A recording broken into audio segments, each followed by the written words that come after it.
We're here at Forum Shops, walking it for a second time with the big homie Sleeps and my wife and Sleep's wife, and we've been flirting with this idea of coming in and kind of blessing some of the walls and so just showing them where and see maybe what we come up with. But I keep looking at this big ass wall up here, man. That's a nice one. That's like it's 17 feet tall, 75 feet wide. And eventually I'm gonna put a TV on that. Imagine what would it look like if it was. You can see like there's like a line right here. That's here. All the way, yeah, perfect. I've done buildings that have like beams and all that, bro.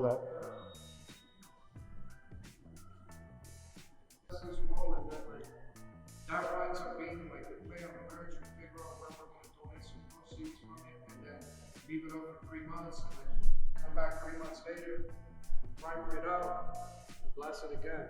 This is about the, maybe the museum one was a little bit smaller, the Natural History Museum. It was a temporary installation. And when the show was over, the museum said, you know what, we don't want to paint it.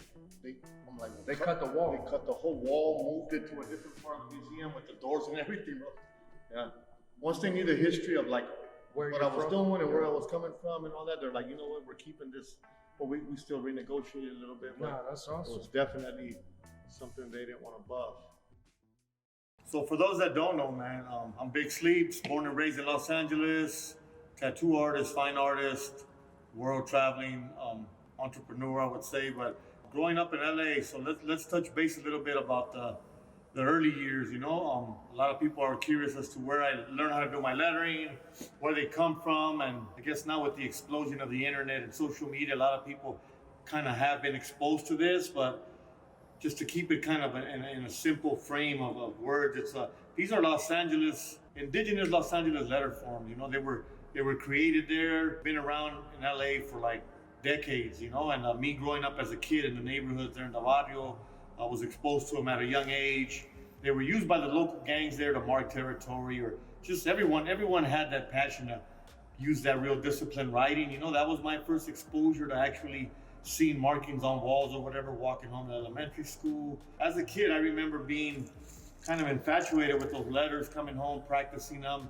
You know, little by little, as I hit my adolescent years, got a little bit more drawn into where they came from, and I really early on knew that it was the gangs doing it or whatever. I've been doing them since elementary school, really, just kind of scribbling them. As I got into my teenage years, I, made the bad choice of joining a gang at a young age.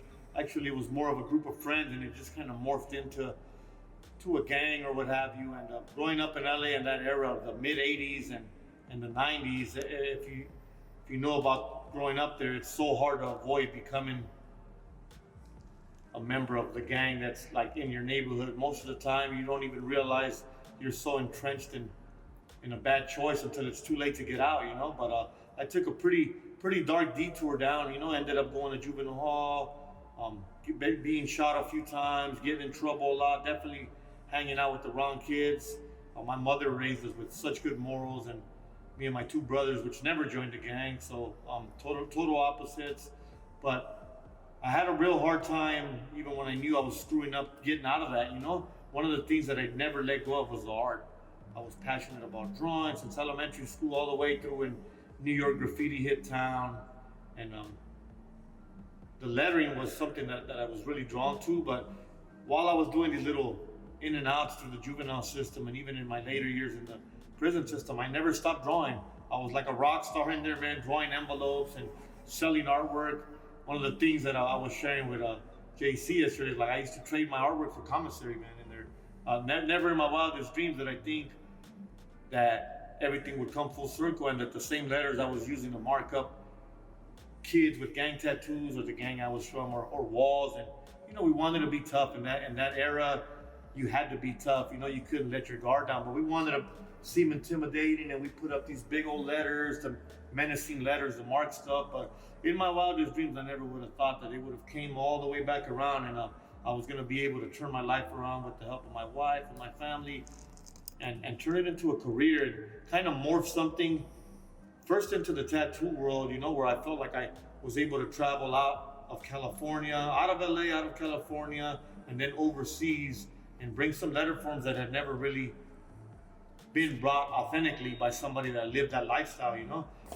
You've taken it pretty much like all over the world. Yeah, it's been fun. I think we spoke yesterday, right? And the minute that I left LA, keep in mind I had never traveled anywhere in my whole life. You know, I've only was confined to that space where I grew up. My mother didn't have money to move us out of there, so I was trapped in there. Finally, I moved in. Me and Monica moved in together when I came home in 2008. That was my launching pad to get out of that neighborhood. Had I gone back there to Pico Union, I would have never ever been able to escape that magnet that comes with being entrenched for so long into that. It's like a bad omen or a suction cup. I knew I had to get out of there. Once I went there, once I left, I was able to get a job tattooing at a shop, keep myself clean. I was putting in all the work, started designing my lettering books.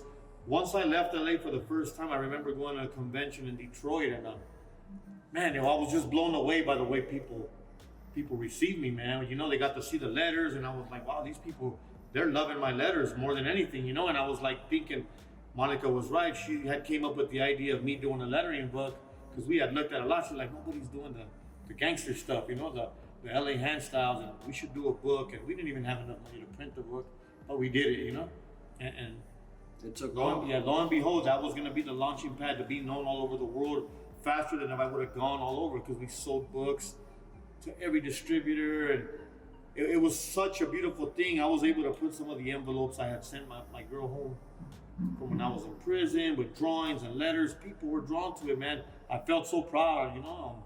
And when I hit London, I remember my homeboy invited me there, Boog. He was like, what's up, pull up, bro? I got some pull up, and I was getting nervous. I was taking some classes in the trade tech. I was taking a sign graphics class just to improve. I wanted to start brushing, which is where we get to how my skills started kind of developing into other forms of art, not just tattooing. Right. But crazy that I found an excuse within me. I don't know if it was just that self-doubt that I was like, oh, I can't go, I'm not feeling good. And London, I'm like, that just seems like another universe to me, you know?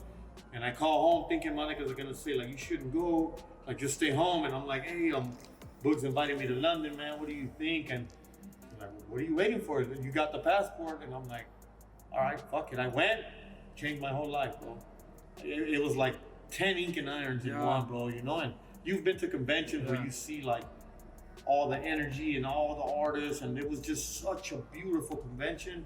I was immediately like hooked, man. I said, whoa. So you go from basically a form of expression from you and your gang affiliations and claiming sets and territories to creating a way that generates revenue for you to eat, to provide for your family, to doing stuff with famous rappers, world famous rappers, to blessing walls all over the world, and creating these seminars, to having shit in museums, bro. Like, it's crazy how fast life turns around, man. And you know, like I've told you off camera a bunch of times, I've known you now 11 years, and I met you pretty much right when you got out. Yeah, I think I still had an ankle bracelet on, bro. When I came out. Did. Yeah, I had the ankle bracelet.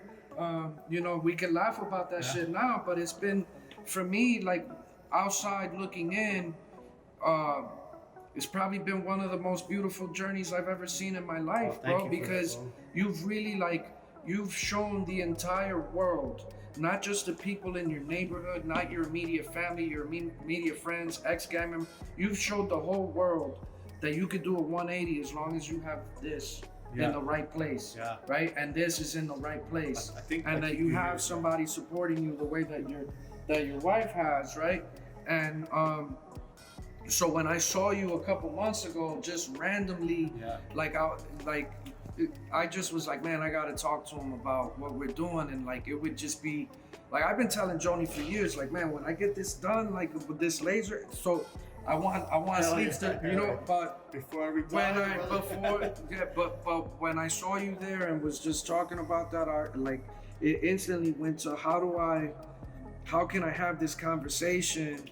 And then now to see you doing shit with Diamond and dropping a collab that sells out and like being introduced really to this side of the world with sneakers and stuff like that, and this side of the culture, and us bringing in tattoo artists here, like, yo, it's like there's too much synergy to not try to make something work, bro. And like I can relate to your story a lot. I mean, I know a lot of it is different than mine, but the struggle was still the same, you know. And like, bro, you're a fucking rock star, and the way you go about shit is very admirable, man. And thank you for the words, man. Yeah, I definitely love working hard.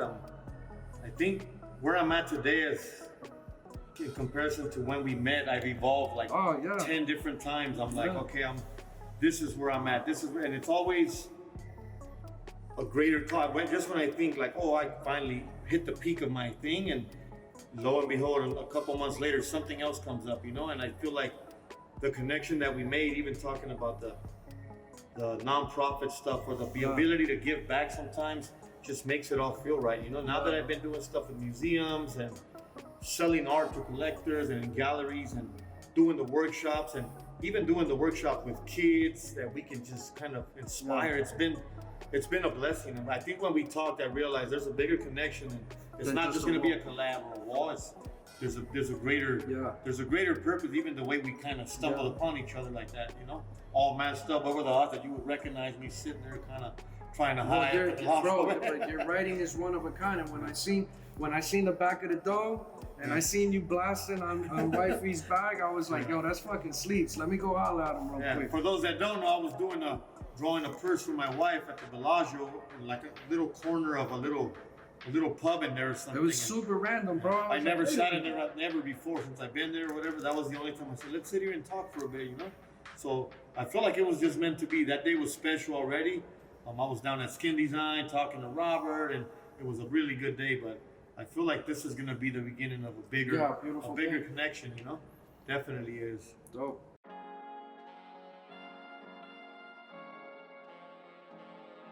Real quick, I'll give you a tour of what we're planning on doing here at the store, and how, you know, for me it was always about creating something that not only motivates you to come that first time, but makes you want to come back that second, third, fourth time. So to me, the only thing that makes sense with retail is creating an experience that makes you want to stay for greater than 30 minutes. Yeah. If I've done that, I've done my job, right? And it's a better chance for my consigners to make money with us.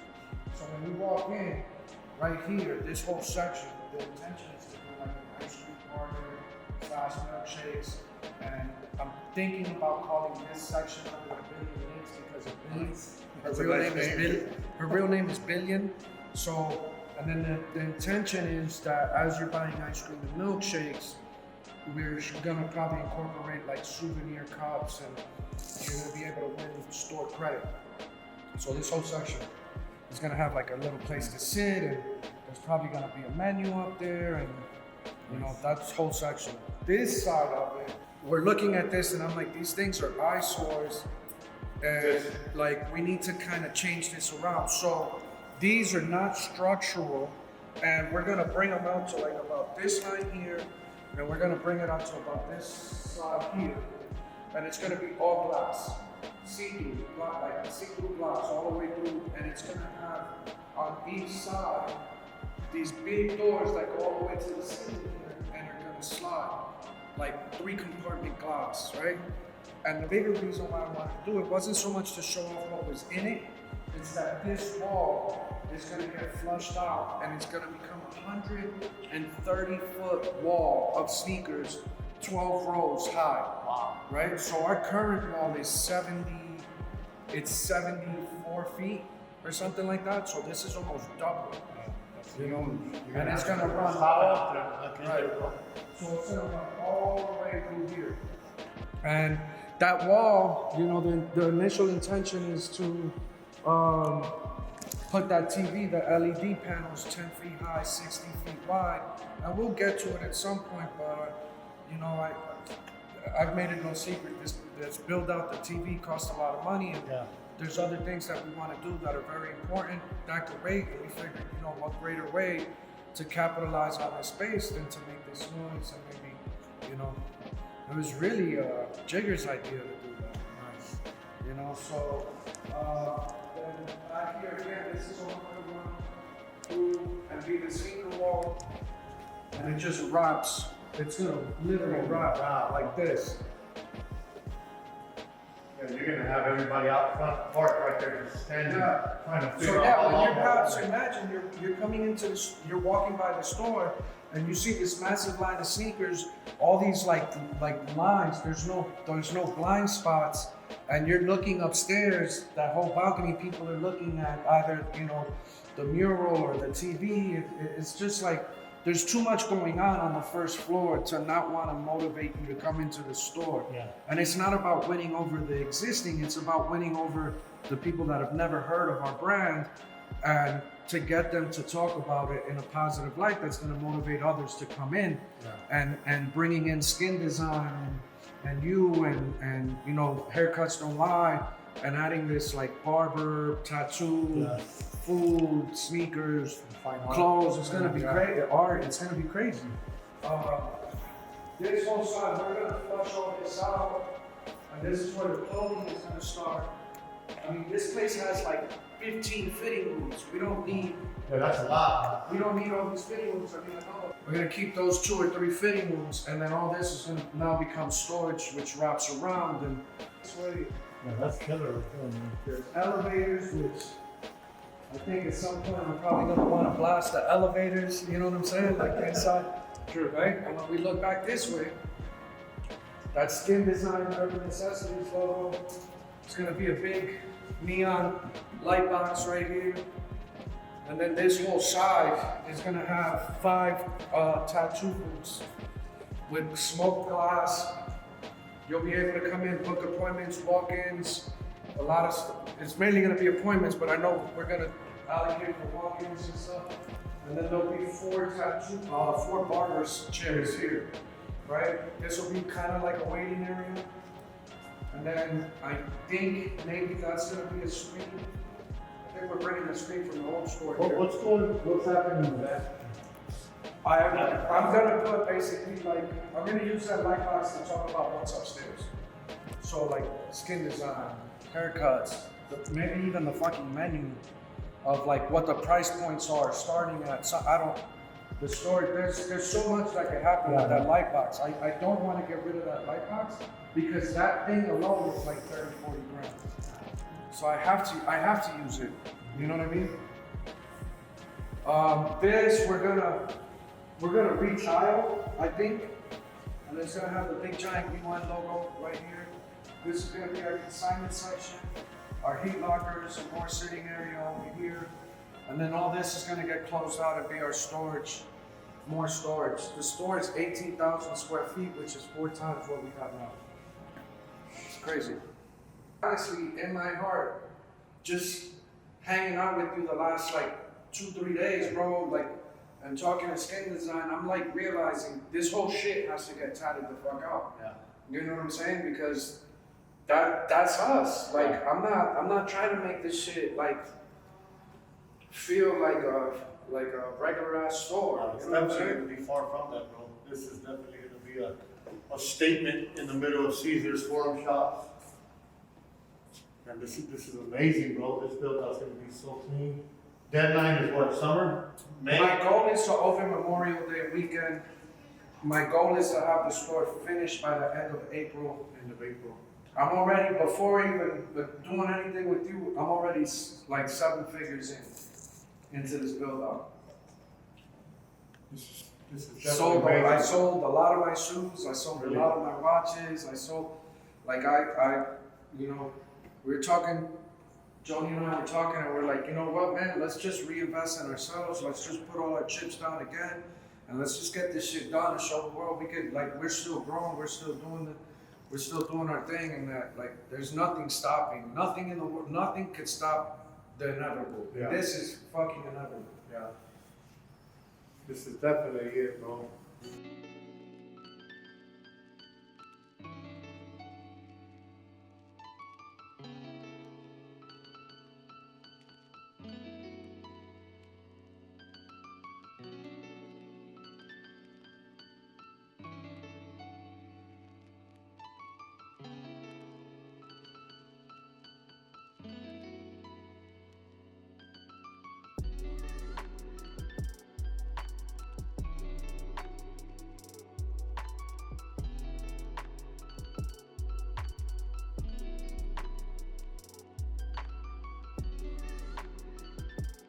So if you've made it to this part of the video, as you've seen, I've been hanging out with Sleeps really for the last 2 or 3 days, and really just vibing off of each other and trying to figure out what Sleep's art looks like here, where it's gonna be housed, and how are we gonna move it around. And you know, I really wanted to share this moment of the windows getting wrapped with our logos.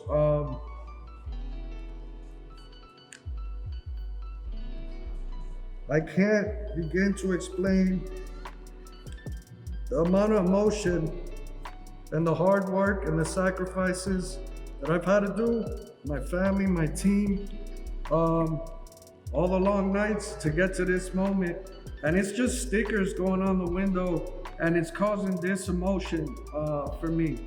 I'm telling you, this building has a very different energy. Ceasar's has always been one of my favorite spots in the city, and to be able to say that my brand deserves and has the opportunity to take up one of the biggest retail spots in this whole place, it's only possible because of you guys, man, and it means the world that you guys have helped us get this far. And I can't wait to show you, you know, the build out and what's gonna happen over the next couple of months, because this is gonna take months. And hopefully we open Memorial Day weekend, man. So guys, thank you for watching, and I'll catch you on the next one.